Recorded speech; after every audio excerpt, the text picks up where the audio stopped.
പല അപ്രിയ സത്യങ്ങളും തുറന്നു പറച്ചിലുകളുമായി ഇ.പി. ജയരാജന്റെ ആത്മകഥ ഉടൻ പുറത്തിറങ്ങുമെന്ന് പ്രഖ്യാപിച്ച DC ബുക്സിന് നേരം ഇരുട്ടി വെളുത്തപ്പോൾ പിന്നോക്കം പോകേണ്ടി വന്നു.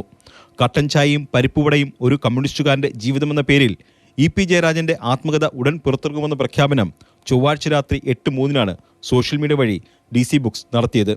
എന്നാൽ ആത്മകഥ പ്രസിദ്ധീകരിക്കാൻ ആരെയും ചുമതലപ്പെടുത്തില്ലെന്ന് വ്യക്തമാക്കി ഇ.പി. ജയരാജൻ പരസ്യമായി രംഗത്ത് വന്നതോടെ DC ബുക്സ് വെട്ടിലായി.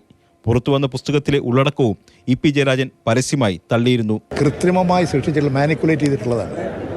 ഈ തെരഞ്ഞെടുപ്പ് ദിവസത്തിൽ യഥാർത്ഥത്തിൽ ബോധപൂർവ്വം ഉണ്ടാക്കിയിട്ടുള്ളൊരു നടപടിയാണിത്.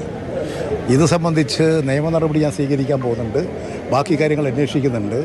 എങ്ങനെയാണ് ഈ കാര്യങ്ങൾ ഇങ്ങനെ വന്നതെന്നുള്ള കാര്യം പരിശോധിക്കുന്നത്. ഇതോടെ പുസ്തകത്തിന്റെ പ്രസാധനം നിർമ്മിതിയിലെ സാങ്കേതിക പ്രശ്നം മൂലം കുറച്ചു ദിവസത്തേക്ക് നീട്ടിവെച്ചിരിക്കുന്നുവെന്നും ഉള്ളടക്കത്തെ സംബന്ധിച്ച കാര്യങ്ങൾ പുസ്തകം പ്രസിദ്ധപ്പെടുത്തുമ്പോൾ വ്യക്തമാകുന്നതാണെന്നും കാട്ടി DC ബുക്സ് വിശദീകരണ കുറിപ്പിറക്കി. എന്നാൽ ആത്മകഥ പ്രസിദ്ധീകരിക്കാൻ ഇ.പി. ജയരാജനുമായി കരാർ ഒപ്പിട്ടിട്ടുണ്ടോ എന്ന് വ്യക്തമാക്കാൻ DC ബുക്സ് തയ്യാറായില്ല. പുസ്തകത്തിന്റെ ഉള്ളടക്കത്തിലും DC ബുക്സ് മൗനം പാലിച്ചു. പുസ്തകം സംബന്ധിച്ച് സമൂഹമാധ്യമങ്ങളിൽ പങ്കുവച്ച വിശദീകരണത്തിനെതിരെ വ്യാപക വിമർശനം ഉയർന്നതോടെ DC ബുക്സ് കമന്റ് ബോക്സ് പൂട്ടി. മാതൃഭൂമി ന്യൂസ്, കൊച്ചി.